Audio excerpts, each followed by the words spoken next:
Parce que demain, à la même heure, je serai au niveau de la prison de Rebus pour rendre visite à mes amis, en l'occurrence Badara Gadiaga et Abdou Nguer. Khalifa Sall, je ne suis jamais allé le voir. Non, du ko def. Khalifa Sall, balaa may dugg ci kaso gi di ko fa retrouver defoon na un mois un an et demi. Non, sentiment le principe la. non du ma wala non dama bëgg a xam. bon ma tontu la dama gëm na ni foofu du place am du ma ko fa dem. non mais laisse-moi terminer tout de même, c'est impossible cette histoire là. dama ne du fa place am du ma ko fa dem seeti man su may tëdd kaso man tëdd naa kaso ñetti yoon su ma papa musuma ñëw seet si maa bañ parce que du suma place su ma yaay musuma ñëw seet si ci kaso maa bañ su ma benn doom musuma ñëw seet si kaso maa bañ de suma place. Khalifa Sall balaa ma koy fekk ci kaso bi mi ngi woon ci kaso bi depuis un an et demi waa Rebeuss ak may dégg je n'ai jamais mis mes pieds en prison pour dem seeti Khalifa Sall jamais de la vie ba bés bu may dugg ci kaso bi pour le retrouver en prison je n'irai pas voir mon frère parce que c'est pas sa place c'est tout te dugg su amee génn day am. donc raison boobu rek nga ci bëgg a teg ñi nga xam ne yaa ngi gis ñi ngi dem di ko seeti di ñëw. mais du ma fa dem nee naa la Khalifa Sall mais man Khalifa Sall était mon responsable politique un an et demi je suis pas allé le voir en prison c'est pas sa place te moom su ci yàlla àndee incha allah su ma doom. waa kii Bart la xaw ma maison de parti xaw ma école de parti waaye ba yaboo ngeen tas ko bu dee kii yéen a ko jàngal politique Bart mi maison xaw ma école bi mu jàngee ba yaboo ñu tëj ko tasar ay Bart ku tax mu dóor sa ku Bart tax nga dóor sa doom walla yaasin déglu ngeen Bart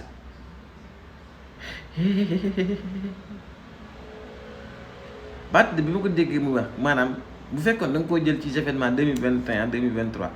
Bart mii li mu wax tey jii day mel ne comme si moo yoroon maanaam communication bu Pastef imaginez Bart ñëw am ngeen 2 minutes ci temps déjà am ngeen ay merci Bart nee na préfet de Dakar du ma teesante ak moom mais même président su ko joxoon ndigal ne ko xale yi manifester étudiants yi di manifester nga tirer balle à balle réelle seen kaw waroo ko def c'est illégal maanaam mooy li Pastef doon wax président Macky Sall bu fi toogee te Bart génnoon doon wax naan ku dee yaa perte waaw di wax naan ñii dañ leen a teg fii pour ñuy faire régner l'ordre tey il vient de se démentir disant que préfet yow bu la président joxee ndigal na la tirer ci gaw gone yi à balle réelle waroo ko def ndax c'est illégal te ñoom waa Pastef bu ñu nekkee di xeex loolu di wax loolu di ko dénoncer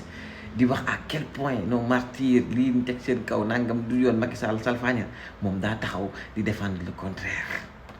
tey moo ñëw nag vraiment weddiwaat boppam Bart indi code général des collectivités territoriales sénégalais yi doon génne constitution di wax ne waaye dañoo nar a salfañe code général des collectivités territoriales te ba Macky Sall salfañe suñu constitution nga xam ne je pense si je me trompe moo gën a moo sut code collectivité territoriale Bart ak baayam dañoo taxawoon di fecc di taaxuraan naan y aura pas d'élection tey nee na yooyu yaay dafa génnee ñëw brandir le code des collectivités territoriales pour que lan wax Sénégal yi ne dañ koo nar a salfaañe et ils s'en foutent bi ñu doon salfaañe suñu constitution Macky Sall doon def un coup d'état constitutionnel nga àndoon ci bay fecc ak sa baay ngeen di baal naan y aura pas d'élection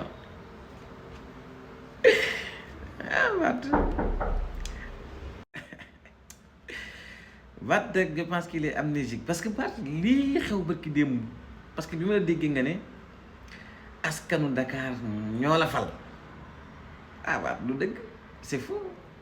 yow yaa ni ko waxoon yaa ne woon sénégalais yi yàggatul dinaa xam ndax sénégalais yi askanu Dakar ñoo ma fal wala waa ji ñoo ma fal te ci élection yii ngeen lay leer yàggatul waa ji jàpp la làppali la ba nga nooy népp yaa ko waxoon yaa ne woon élection yi ñooy àtte ndax Sonko la fal wala ndax Dakar la fal élection yi ñëw Sonko làppali la bala ba nga nooy nepp kon Dakar faluñu la askanu Sénégal ndax faluñu la Sonko moo la fal on a eu la confirmation à 2 reprises élection présidentielle élection législative ñu làppali laa làppali ba nga nooy nepp kon na la leer na dërëm boo yóbbu sa kër yaag sa njaboot ngeen dóor sante ko gërëmee ko Ousmane Sonko te nga bàyyi waxu waa Ndakaaru ñoo ma fal bu desoon ci waa Ndakaaru képp yaa ngi mbalit ne yam li jëntiwuñ la sax te li ngay wax dawul seen yaram li nga wax ci conseil municipal bi ci affaire u traître dafay niroog ba nga demee ca dialogue ba dañ na dialogue fii Sénégal sénégalais Yewwi Askan Wi ñu ëpp ci sénégalais yi daan ne kër ñoo dem ca dialogue ba parce que ay caaxaan képp la yow nga génn da ngay dem ca dialogue ba da ngay dialogue gi ci parce que réew mi la ñor tey jii nga bëgg xelal waa conseil municipal bi ne leen kët demee ku dem ca yëf yee xew ca mairie de Ndakaaru traître nga mu bëgg baat rek nga teg les deux choses nga xool sa bopp ndax kon day signifier ne yow ba nga demee pour négocier pour waxtaane parce que ñii da nga leen diñ ne dana dem waxtaane affaire mairie de Dakar du tànn nag nangam tànn ay candidature ndax dag ñoo bëgg a confirmer que ne yow it ba nga ne da nga fii de ñukk sénégalais yi dem di waxtaane ak Macky Sall ci dialogue ci luy éliminer Ousmane Sonko ndax ça c'est de la traîtrise wax nga Sénégal yëpp lu la traître mais c'est la même chose li nga nekk di aaye ñii conseil municipal bi moom lañ la aaye moom lañ aaye woon ku mel ne yow ak ñeneen ne leen bu leen dem ca Macky Sall di dialogue ak moom nga def ko pourtant taxaw génn Sénégal yi na rëccu ci dara te doo traître tey nga bëgg a traité waaye conseil municipal bi ne leen ku dem ci yëfi mairie bee te mu concerne mairie bi Ndakaaru ñu nekk ci urgence war a fal un autre maire nga ne traîtrise la ba del déglu sa bopp wala ngay wax fii nag nee nga dinañ àtte say mbir Bart problème bi mooy Sénégal ba maanaam ba àdduna tukki say mbir kenn mënu ci àtte te waxul ni